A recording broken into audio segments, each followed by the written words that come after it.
All right, so the question for today: does speeding actually save you time, and what's actually the most effective way? There's two questions. The first one is kind of silly; it's just kind of broaching the topic of speeding.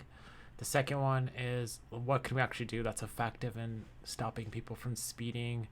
And I got to see a video; it kind of opened up my eyes a bit, like because a lot of times we were like having these arguments over police versus cameras versus all these other things, but in reality, it comes down to the way our roads are built. And a lot of times people speed just because the way the roads are built. It's nothing it's it's not because people have that in them to break the law. It's like or try to save time or anything. It's just the roads are designed for people to speed. They induce speeding. So, but I actually want to talk about because people argue about, oh, I saw people on Reddit saying that they speed on a regular because they feel like it saves them time. But according to the AP, which is on my thumbnail here, need for speed, driving above the speed limit costs you and doesn't actually save you time. So I'm going to zoom in a bit because it's hard to read. I just feel like an old person. All right, so speeding in your car to work, to pick up children from school, or go on an errand to the next not only wastes money and gas and sends harmful emissions into the air, it barely saves you time, new research says. Something to think about as gas prices stay elevated throughout the summer months and add pain to day-to-day driving and seasonal road tripping.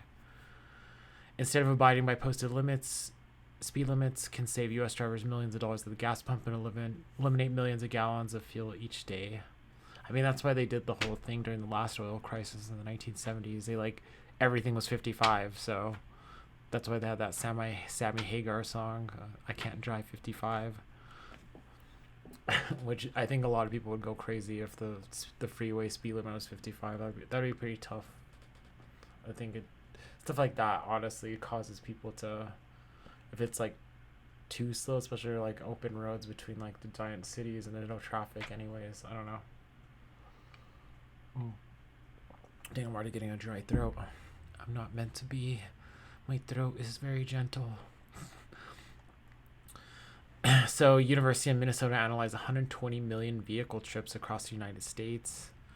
Analysis include speed limits of 45 miles per hour and higher. More than 43% of study trips include at least one instance of speeding, and drivers spent nearly 12% of their driving time going faster than the speed limit. Let's see how much.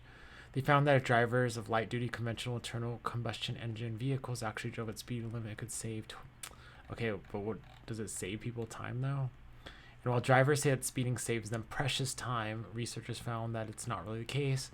With an average daily driving distance of 28.6 miles, that's a lot. People are commuting nearly 30 miles per day. That's such a waste of your life. That's crazy. That just seems like a lot, to me, especially if it's like a lot of traffic involved in there. So it's like that's a lot. I don't know. It just feels kind of sad that people are wasting their lives on the road like that. If your goal is to shave 1 minute off your time, then you've got to drive fast. If your objective is to get to your destination safely and to save fuel, then you might drive slower than the speed limit. So really, if you have like a little bit extra time, kind of slow down a bit, honestly. If you're not in a hurry and you have no reason to speed, just chill. Save you a few bucks, and it'll also help keep people safe too, If you're driving correctly, don't drive slow in the fast lane, because I see that a lot in Albuquerque and New Mexico, is the driving slow in the fast lane, which is actually kind of dangerous, especially if like emergency vehicles need to pass. So try to stay in the slow lane if you're driving slow. But what does it say? Like, how much time do people actually save? It's talking about how much you save in dollars, but it doesn't even actually say the exact amount of minutes you save. Well, this article sucks. Good job, AP.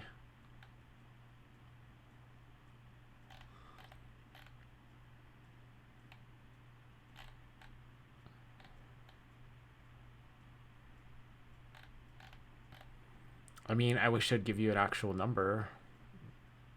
So this AP article is not the best. Already 5 minutes in. That's awful. Let's see what Reddit has to say about this.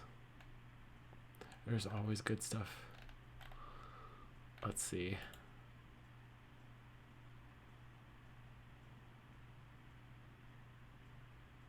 I'll start with something which I always share in my presentations for a very good reason, which is I think it might save somebody's life in the room. Genuinely so. This shows how extraordinarily subjective our perception of time is. Now, you're all familiar, well, those of you over 35 who can afford a car are familiar with the thing around the outside. That's a speedometer, okay? That's denoted in miles per hour. And the thing on the inside is an interesting thing, which has only really recently been, well, not invented, but publicized, which is a paceometer. Now, that shows how many minutes at that speed it takes you to go 10 miles. So assuming you're going 10 miles, okay, at 10 miles an hour, it'll take you an hour. So the paceometer shows 60. Now, most of you will have noticed something a bit strange about this, which is that whereas the numbers around the outside are completely regular, the numbers around the inside are absolutely anything but. Now, the reason I always share this with people is what it shows is that actually, if you're going 10 miles or 20 miles or 30 miles, something in that order of magnitude, okay, there's a really, really big time saving to be gained by going at 30 miles an hour rather than 20 miles an hour. In fact, you'll save a whole 10 minutes, okay, just by accelerating by 10 miles an hour. On the other hand, if you accelerate from 80 to 90, for example, or 70 to 80, you basically save a minute. Now, some of you may have noticed this thing with your surprise. If you've got a GPS in your car, you've noticed that you're driving along the motorway at 60, you realize you're going to be 5 minutes late for an appointment, so you welly it. And after driving at an insanely fast and dangerous speed for about 8 minutes, you suddenly realize your arrival time has only improved by 1 minute. Yeah, I mean, that's the case a lot of times, you know. It's kind of crazy to think about, you know. Especially if you're like commuting on the freeway, like you gunning it on the freeway where you're already going like relatively quickly, it's not going to save you. And if you get an accident when you're going above 60, 70, 80 miles per hour, you're going to die. Like the odds are not in your favor, you know, or you're going to kill somebody else. So just keep that in mind, you know, especially the people who are freeway commuters.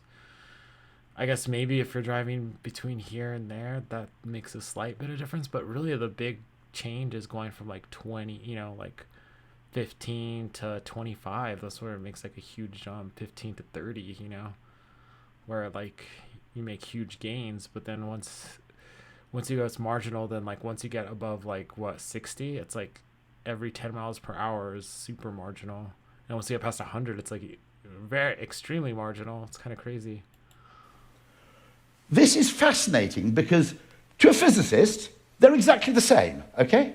But when I present the information about time and distance in a different way, okay, your reaction is now completely different. What it effectively says is, you know, going quite a bit faster when you're going slowly is a really big gain. Yeah, it's basically what I just said. So I don't speed to save time. I do to get away from large groups of cars so I can cruise with nobody around me. I'm like, that's, if you live in like a busy area, that's psychotic. Like, I don't get it. Yeah, I don't like driving around other people either, but it's like sometimes the road is full. That's just strange. Go live in like a rural area then with no traffic, I guess. With this person. Where do they live? I don't know. I drive fast, 5 miles per over limit, because I like to drive. I'm not driving fast because I'm impatient. I enjoy driving. I enjoy paying attention to the road and cars around me and procrastinating. That weird.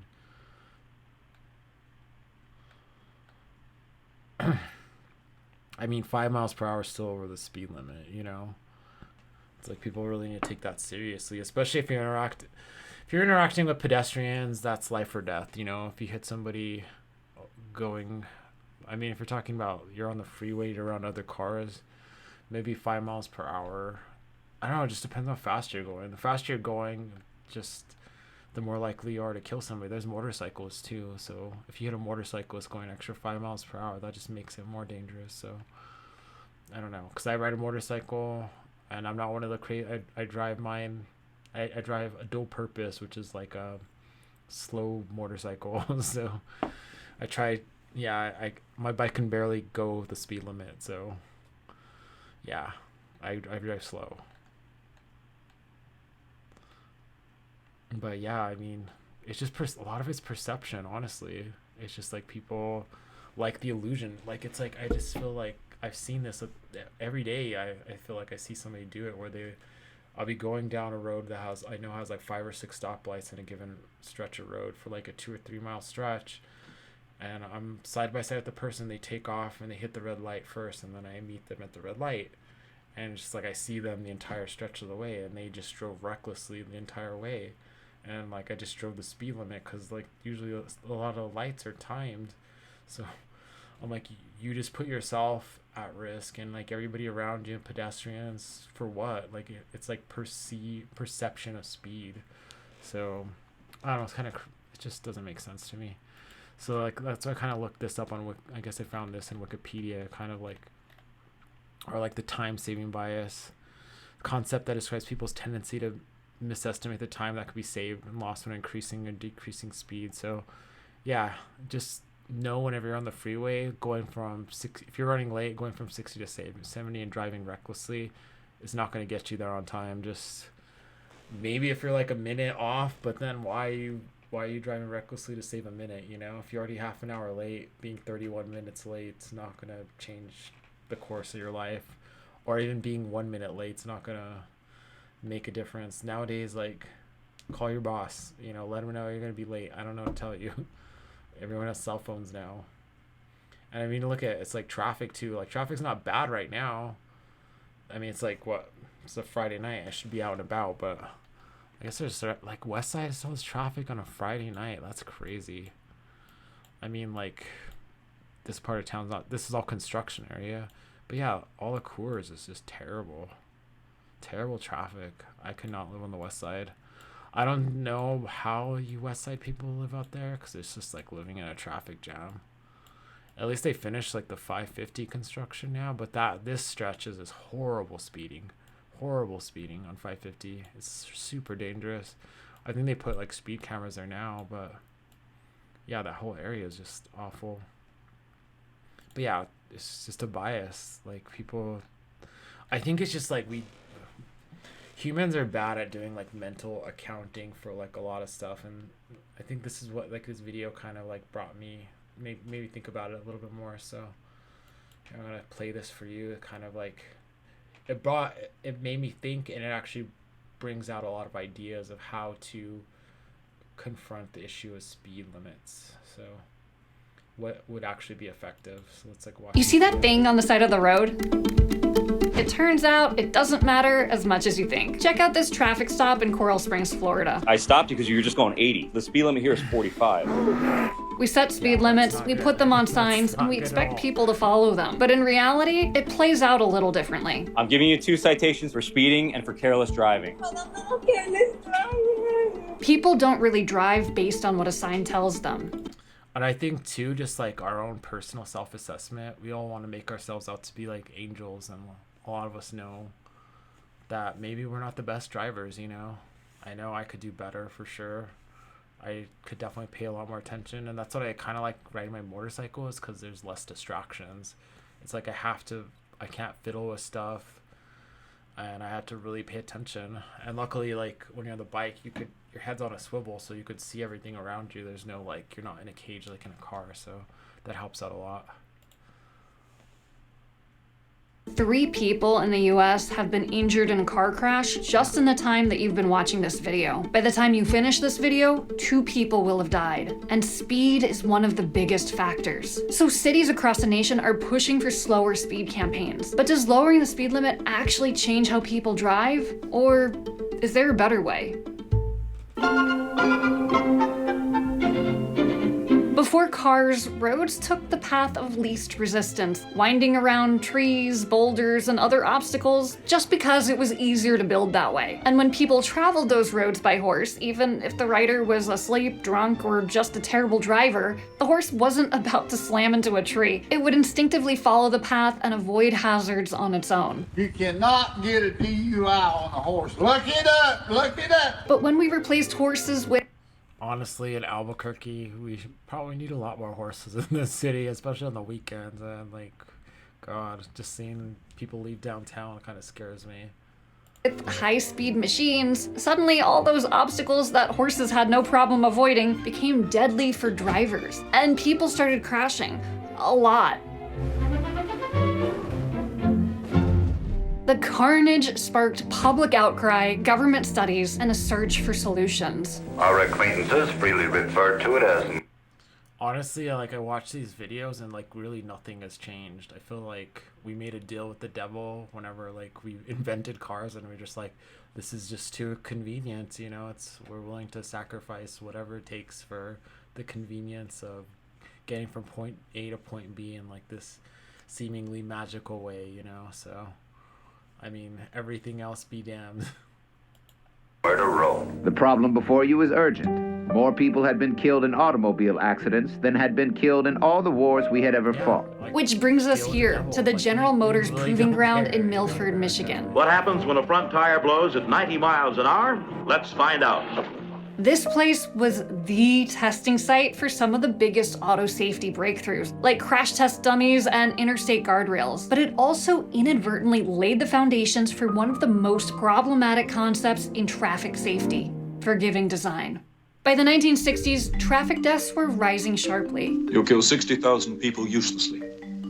American motorists kill that many every 2 years. At GM's Proving Ground, engineer Kenneth Stonex kept seeing the same thing happen. When a driver ran a car off the road, whether from a blown tire or a moment of distraction, it always came to a stop within about 30 feet. That observation led to a big idea in road safety. What if we just kept those 30 feet completely clear? No trees, no signs, no fixed obstacles, just empty space and room to recover. That idea became known as the 30-foot clear zone and was soon adopted into national road design guidelines. Why then don't we remove the hazards from the sides of the roads instead of trying to educate each person not to hit those poles? The goal was simple.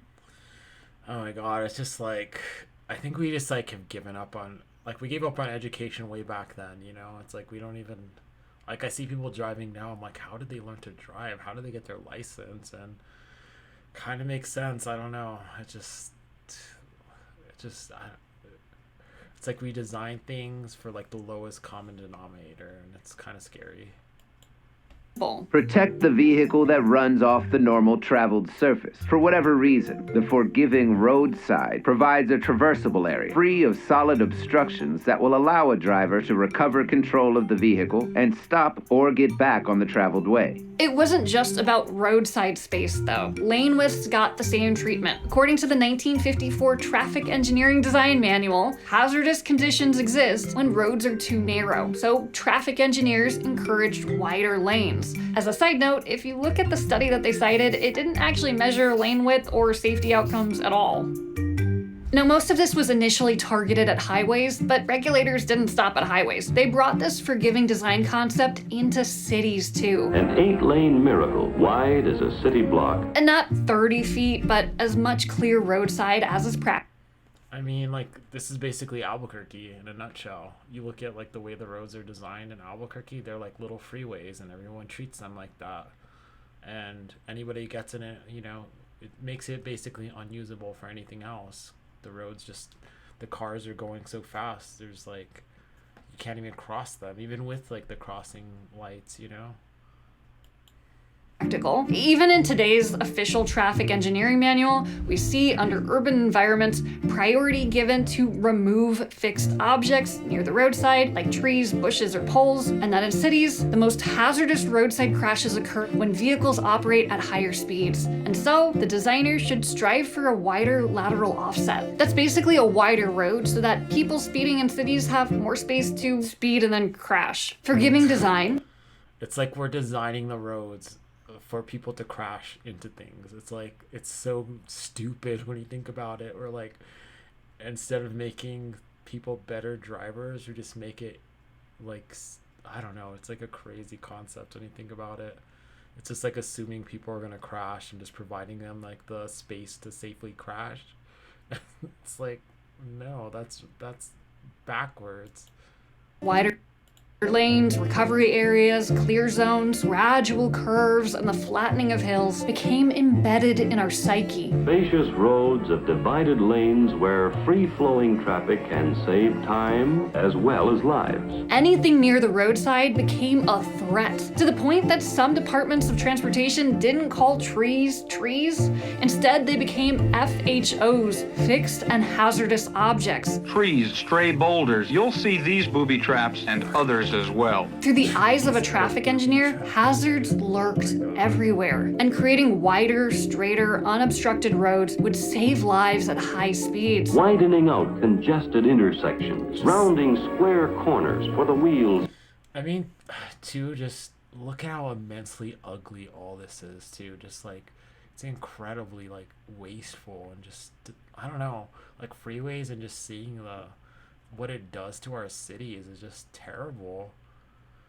It's just like we gave over everything for the sake of like a little bit of convenience, it feels like.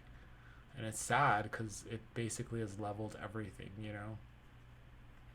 This whole mentality, it like levels nature, it levels our cities where we live, it levels our ability to like move around on our own two legs, or like on a cycle at like normal speed, or let our kids play on the streets, you know? It just, I don't know, it's crazy. Of the automotive age. So work began on transforming the roadways across America, and almost immediately, things began to change for drivers everywhere. Say you're driving on an open highway. You can see for miles, the road is straight, the lanes are wide, there's nothing around, no trees, no cars, no fixed hazardous objects, just the open road. Do you feel comfortable changing the radio station, glancing at your phone, eating a taco? For most people, this seems low risk, and when something feels safe, you push the limits. Compare that to driving through a busy elementary school parking lot at pickup time. Would you dare text while driving there? Speed? Probably not. It's like the roads are designed to make us lazy and stupid, which is kind of sad. Like, it's like the fast food of driving. Environment feels risky and is risky due to the complex and chaotic nature of your surroundings, so you automatically slow down and pay attention. Slowing down is the natural response for drivers perceiving an increased level of risk. Your perception of risk is all based on how the environment feels, on the vibes. So when engineers redesigned roads to be more forgiving, smoothing out curves, widening lanes, clearing the space around them, all to reduce the consequences of a mistake, they didn't realize something else would happen. By making roads feel safer, they actually encouraged drivers to drive more recklessly. This is called the Peltzman effect. It's this aspect of human nature. When things feel safer, we often compensate by taking more risks. The problem isn't forgiving design per se. We should try to make mistakes less lethal. The problem is the way that we did it. The way we did forgiving design was also disarming design. We hid the real risks of driving. I mean, we kind of offset it on everybody else. You know, we made this like safety bubble around driving fast, and then we kind of externalize that to everybody else, you know, because it's like if anybody else interacts with the road, they get run over and killed, you know. I mean, maybe like the people in the cars are more likely to survive, but it's like if we didn't design the system like that in the first place, then everybody could survive, you know. I don't know. Safety measures adopted have created road environments that are more forgiving of heedless driving. When we have roads with wide lanes and clear zones, we're signaling to drivers that it'll be okay if they make a mistake or slip up. But in doing so, we tempt them into driving faster and paying less attention than they otherwise. I mean, I've been traveling Europe for like a month, and like even just like an average road, I like live in a low density neighborhood, and the roads look like some of the widest avenues in Europe. It's like insane to think about. And we don't have anything else on them. It's like, I feel like we could design like the best bus network. We have so much space and people don't even realize it. It's crazy. Would. Driving is a full-time job. As road design becomes increasingly disarming, urban and suburban areas saw a troubling rise in reckless driving behavior. So much so that insurance companies were begging people to slow down. Slow down, but I mean, like, literally, I see it every day in Albuquerque. People drive recklessly here because the roads are designed for people to drive like lazy slobs, you know? safety. Stop saving seconds and losing lives. And how did transportation agencies respond? They attempted to slow down drivers by reducing speed limits and adding more signs, trying to reverse the unintended consequences of their own safer seeming designs.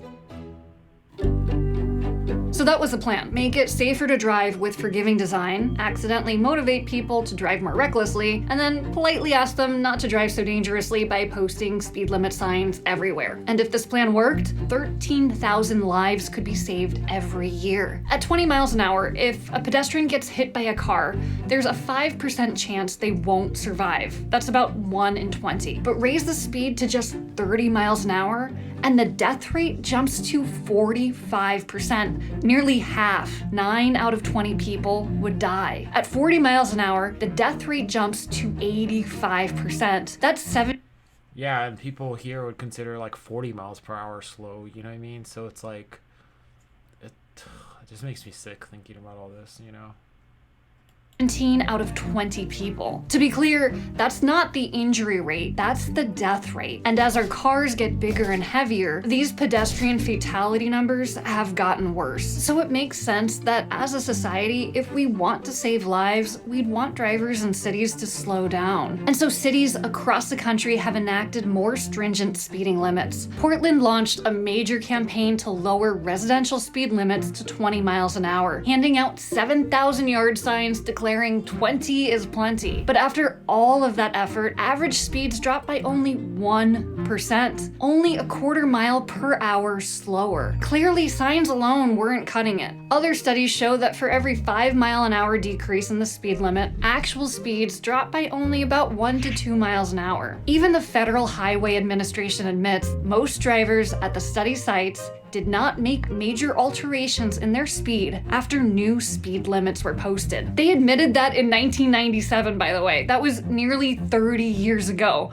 So we've known for a long time that speed limits aren't effective. Well, why aren't they effective? Well, same reason we discussed before.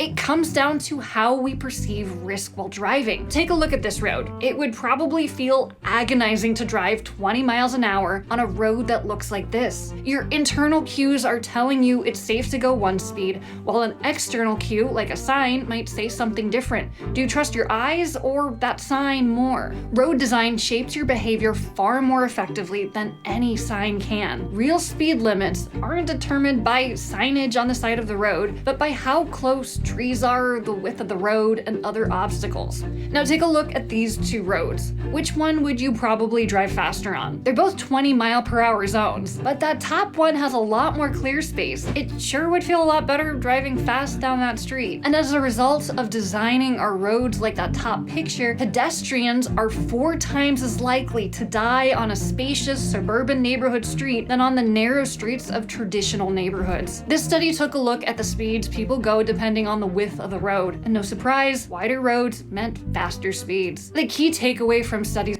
I mean, just look at all the streets here, like all the major thoroughfares here in Albuquerque. It's just super wide, and really there's no reason they should have. I think about Carlisle, you know, I think about Manal, all these streets, so they have 6 lanes. That's like a mini freeway right there. 6 lanes. It's crazy. That's just like this is that drivers intuitively match their speed to road design, not to posted speed limits. When roads are wide, clear, and feel forgiving, signs become kind of irrelevant. So if speed limit signs don't actually slow drivers down, and we know that high speeds are deadly, what's the solution? For streets to be truly safe, they need to communicate the real risk to the driver. If someone is driving in a way that's unsafe, they should feel uncomfortable doing it. John Adams, in the book Risk, describes one extreme way to make that happen. If all motor vehicles were to be fitted with long, sharp spikes emerging from the centers of their steering wheels, the disparities in vulnerability and lethality between cyclists and drivers would be greatly reduced. Motorists driving with a heightened awareness of their own vulnerability would drive in a way that also benefited cyclists and pedestrians. Okay, so one way to solve the problem is ensure that the threat of horrifically painful death is present in a driver's mind at all times. Makes driving sound kind of fun, right? Urban planner Ben Hamilton Bailey had a slightly different take. He asked, what if seatbelts automatically unhooked and airbags shut off once the motor vehicle entered an urban space? Okay, so maybe we don't need knives on steering wheels or ejector seatbelts or pedestrians to wave bricks when crossing the street or giant spiked gates. There are other ways to make drivers naturally slow down. If wider, straight roads encourage speeding, then the opposite should help slow people down and save lives. Instead of widening lanes, we should narrow them. Instead of smoothing out curves, we should tighten them. Instead of clearing the roadside, we should add back those fixed hazardous objects. I mean, trees. Many cities have started implementing physical measures, speed bumps, narrower lanes, curb extensions, or bump outs to naturally slow drivers down. And the good news is I mean, yeah, then all those things too could add more space for businesses. It adds more parking spots too that people are always crying about. You could add like a bike lane, you got a bus lane. There's like a lot of different things you could do to change it up where there's not more cars speeding down. That these designs actually work. Here's a look at how different traffic calming designs slow down drivers. Roundabouts lowered speeds by 7 miles an hour, humps 8 miles an hour, lumps 9 miles an hour, mini circles 4 miles an hour, narrowings 3 miles an hour. And those reduced speeds save lives. But not everyone is thrilled about traffic calming designs. What do you think about the concrete balls? They're dumb. They are very dangerous. People often complain about changes that make driving less convenient. We're used to roads that allow fast, easy driving, and anything else feels frustrating. So let's get to the That's good. Honestly, driving should be frustrating because that means you're paying attention to what's going on around you. So if you just like show up somewhere and you don't know how you got there, that's like not good. That means you weren't paying attention to the road. So yeah, having to like navigate objects and traffic and people around you, it's probably a good thing. 4 main objections to these changes. We'll hear the first objection from this Chesterfield, Missouri resident. It was kind of confusing what they're planning on doing. They look kind of dangerous to me. It's going to do some damage to your vehicle. Objection number 1, they're more dangerous. Yeah, good. I mean, it's a vehicle, like instead of you hitting somebody, you know what I mean? People cry about, oh, the speed bump, I ramped it. I'm like, well, good. You won't speed again and you didn't kill anybody. So you only did a bit of damage to your car maybe.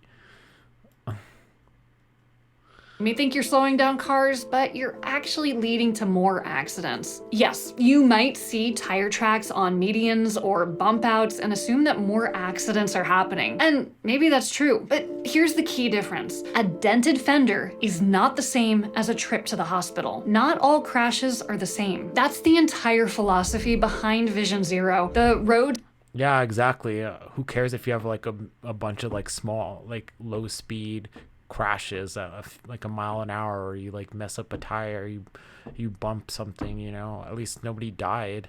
You may have damaged your vehicle a bit, but in the scheme of things, that's better than having somebody get killed, or you like damaging your car in a like crazier way because you're going fast, you know. Safety movement that's being adopted in cities worldwide. The goal isn't to eliminate all crashes. That's probably impossible. The goal is to make crashes less consequential. This news report highlighted the scrapes as evidence of failure. Just look at this one right here where a car has slammed right into it. Yeah, that's the point. If someone messes up, they hit a curb, a post, a bump out, not a pedestrian. They called the tow truck, not an ambulance. Vancouver installed these slow street barricades, and of course, somebody hit them. And this person tweeted, "This is the second incident I've seen caused by these useless slow street barricades." That's good. Honestly, I think in Albuquerque, if you build stuff like this, they would get hit a lot. I mean, like just going on the freeway, it looks like people played bumper cars on like all the on the big eye. Anytime there's like a turn or anything like that, it's kind of scary. They don't slow down traffic. They cause crashes and traffic chaos. I mean, it kind of looks like it did slow down traffic. That driver was probably distracted, not looking at the road when this happened, driving fast enough to skid that far down the barricade. But it's certainly better that they hit that than a person. So yes, maybe the number of incidences increases slightly, but they're generally at slower speeds and they involve vehicles hitting curbs, not life-threatening crashes. This is forgiving design done right. It doesn't eliminate mistakes, it reshapes the environment so that mistakes don't cost lives. By making driving more challenging in populated areas, we can bring the actual risk in line with the perceived risk. Driving in a dense city full of people should be difficult.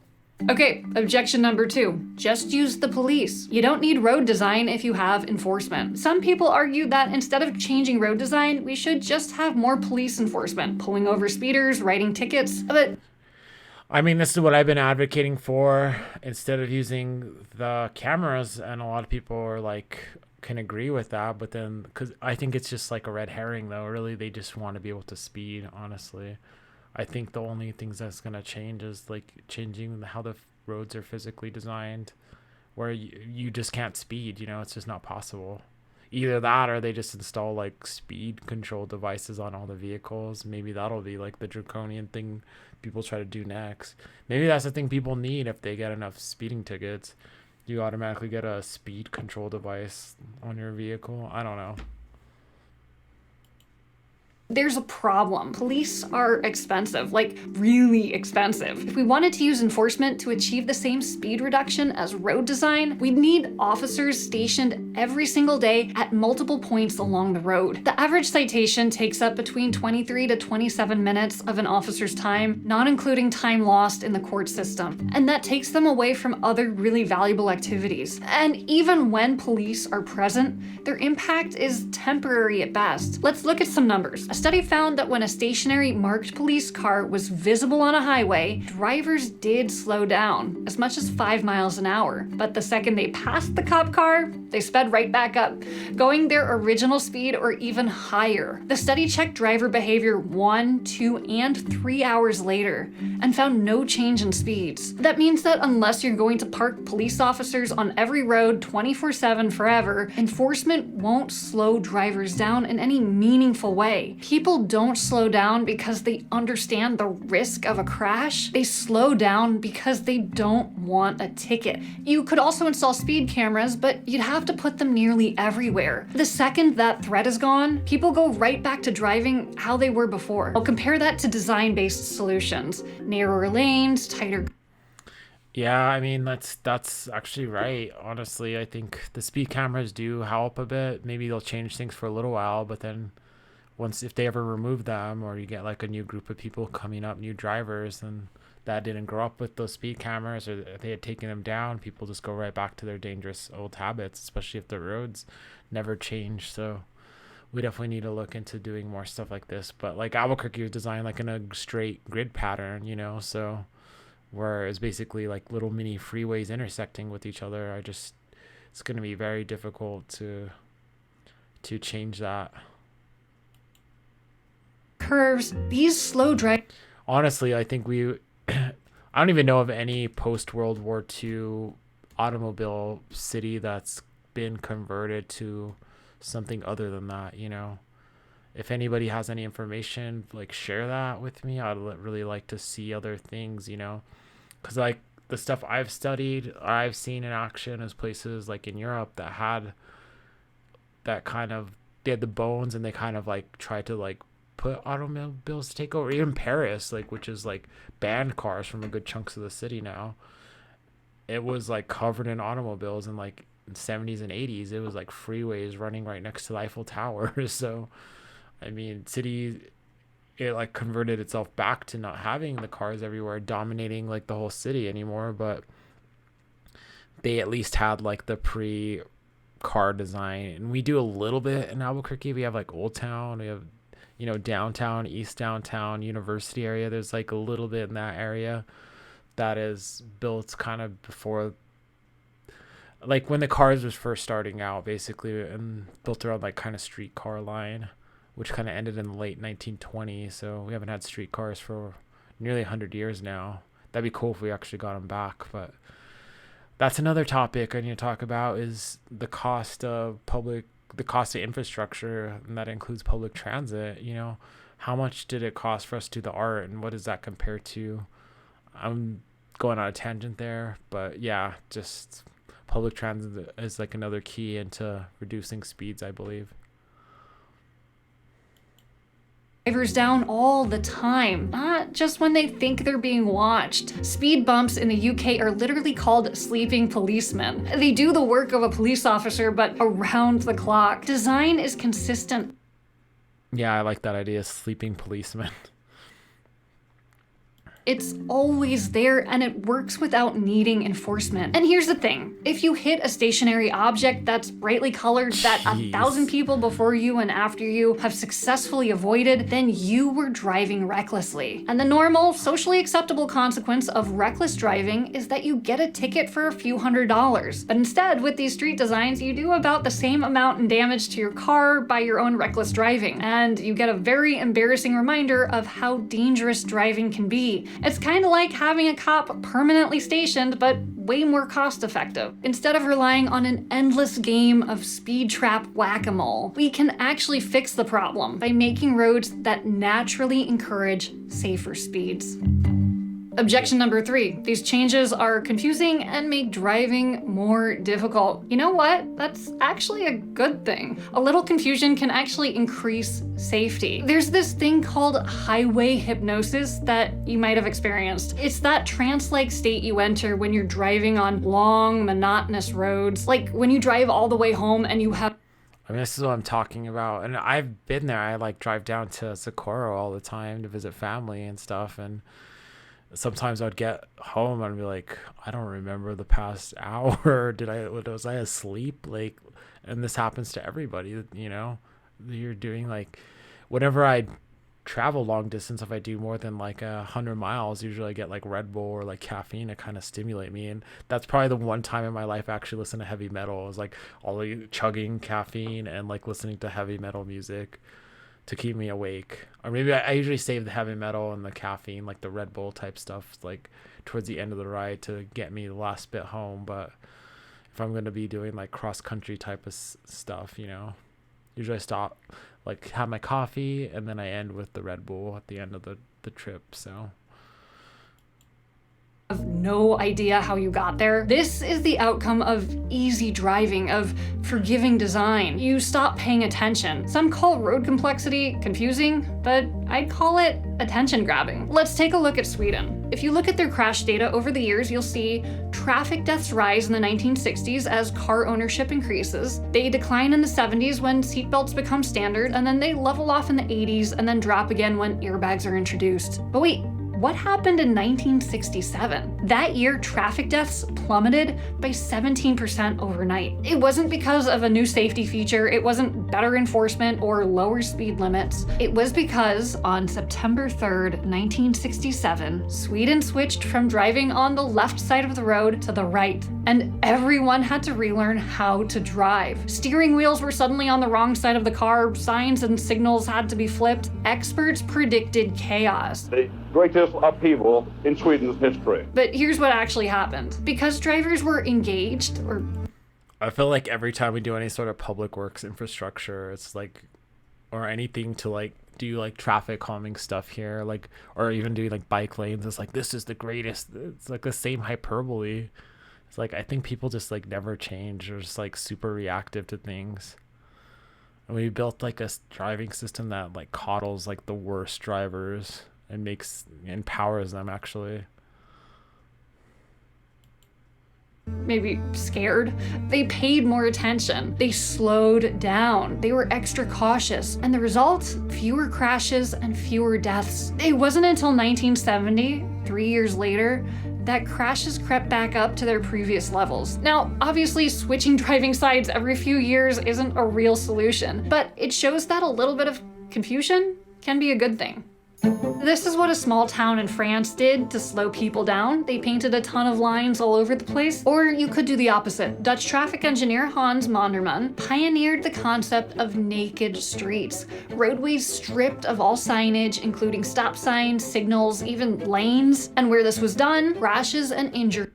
I've been in some towns that are like that, and it's kind of interesting because it's basically like all the cars have to stop for all the people. So it's like everything is like a traffic crossing, so it's kind of cool. It's empowering as like a pedestrian, because like drivers everywhere have to just stop for you anywhere, you know. So plummeted. In Wiltshire, UK, home to Stonehenge, they tested this theory by removing the center line from a busy street. And the result? Collisions dropped by 35%. Drivers gave oncoming cars 40% more space than they did on a striped road. London did a very similar thing on several roads and found that speeds dropped by 7 miles an hour. That's a huge margin and can cut the risk of death by nearly half. Because the missing center line made things feel uncertain, drivers had to actively pay attention to where they were in the lane instead of just assuming they had enough space. I think we rather safe, yes. Well, as Monderman put it, chaos equals cooperation. Monderman believed in his ideas so much.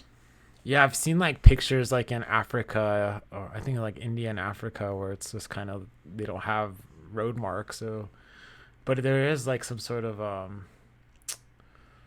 a method to it, I guess, a method to the driving madness, and it kind of flows. So if you look at pictures of it, or like traffic in like South Asia, I think it's like in Vietnam with like motorcycles and stuff there, it's kind of crazy. That during interviews, he would insist on speaking in the middle of the street. He would even walk backwards into the flow of traffic, and every time the cars slowed down and moved around him. When drivers feel a little uncertainty, they naturally become more cautious and aware. But I will say there is a catch. Too much confusion can actually backfire. Not everyone is as confident as Monderman or as fearless as a seasoned cyclist. When roads feel too uncertain, it can actually discourage people from walking or biking altogether. So the key isn't just adding chaos. We want streets that make drivers think, not streets that make pedestrians wary. Objection number 4. These changes make it take too much time to get places. Okay, let's talk about the time cost of safety. And we should be clear about the trade-off. Yes, higher speeds mean shorter travel times, slower speeds mean longer travel times. But would you rather have a downtown that you can get to fast, or one that's worth arriving at? And the time savings from Yeah, I feel like that's the thing too here. It's like we have this argument with like parking all the time. I hear it endlessly with parking. I'm like, people figure out how to park or get to where they need to go. Sometimes you gotta walk a bit, you know? You're not gonna die from walking like a mile if you have to, you know?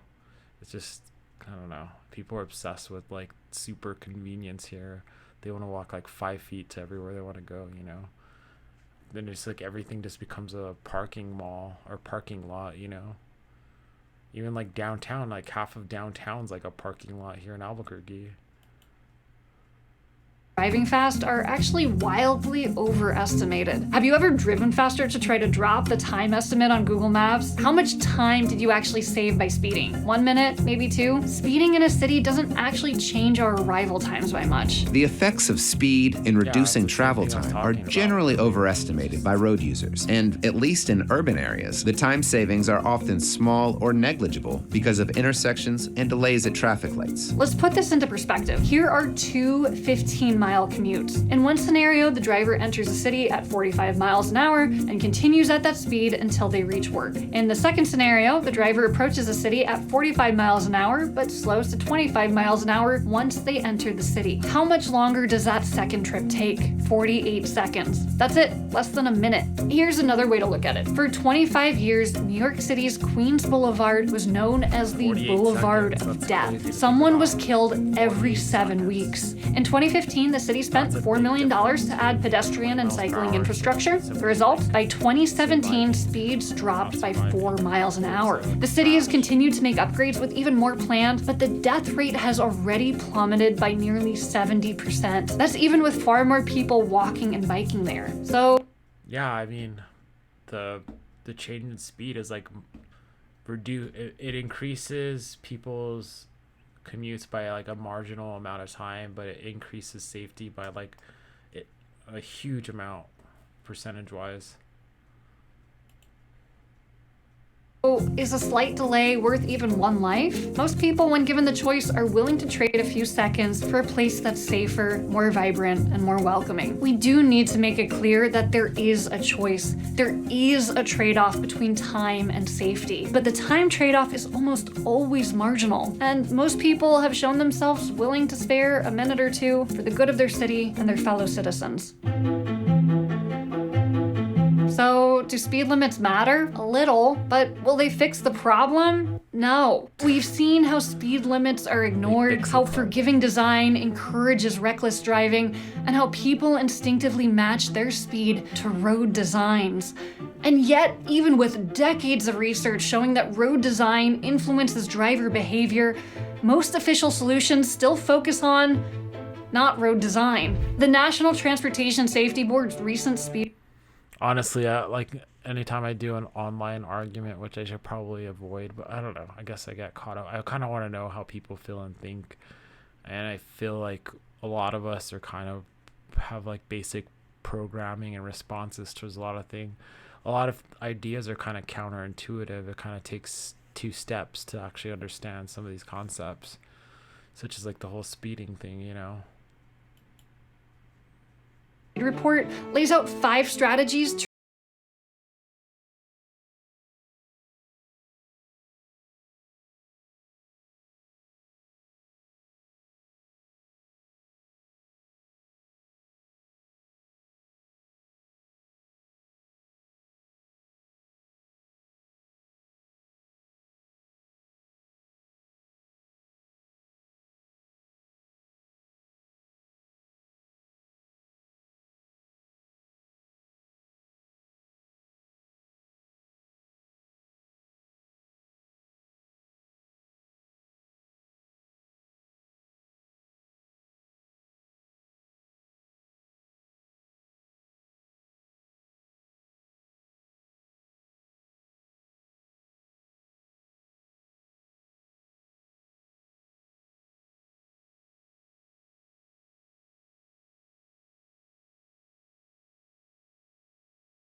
Hi.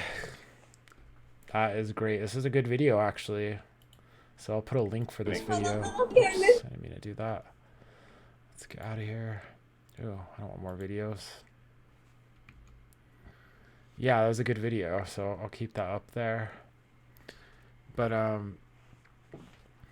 mean, like, what do you guys think about that? I hope like a few people watch this video and go through this, you know, watch on your own time if you're only got a few minutes to watch my video here.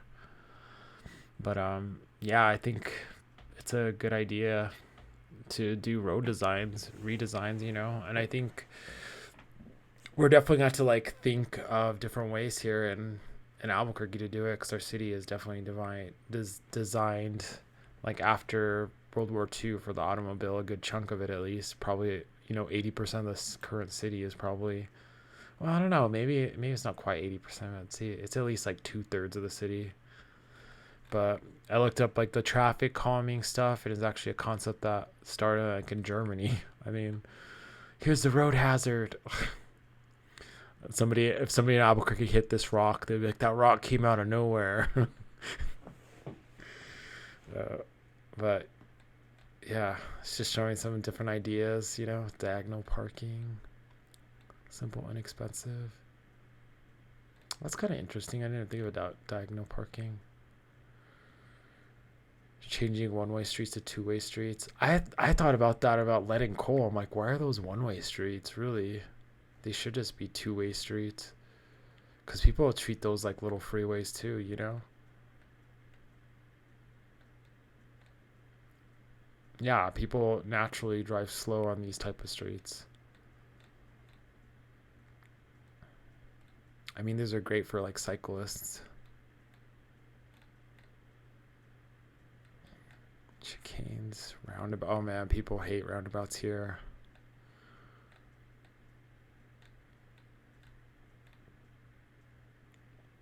traffic circles. Yeah, they're starting to put a few of these here in Albuquerque.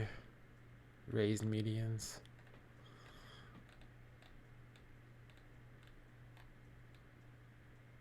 Road humps. So these are really effective. Like I said, they were like sleeping cops, right? There's like a lot of different ideas. I mean, this would probably be good for like downtown area where you want people to drive slower. Anywhere there's we want people to drive slow. Like really slow. Like around schools and stuff like that, probably.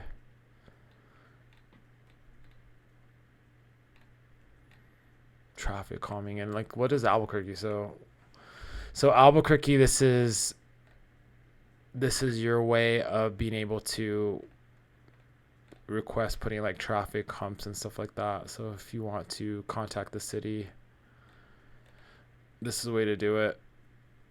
So you apply here, traffic engineer.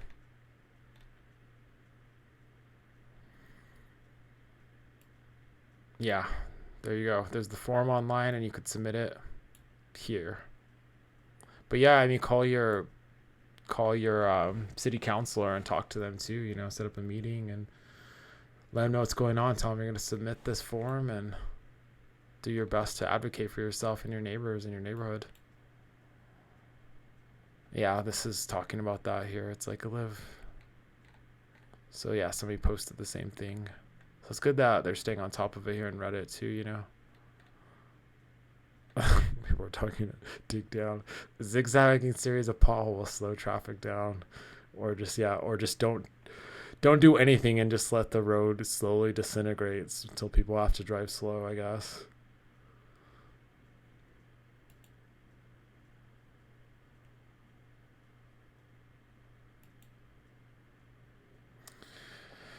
Yeah, and this like kind of rolls into Vision Zero, and I think I'm gonna kind of end here on Vision Zero and talking about like why I'm kind of doing this. You know, my niece, she was killed by a driver who wasn't paying attention, and she actually wanted to be a YouTuber. She kind of inspired me to get on this and do it. You know, I've been doing YouTube on my other channel, my travel channel. Vision Zero also taking center stage tonight. Last week, Mayor Tim Keller told KOB that city councilors had essentially reduced funding for the traffic safety program to zero.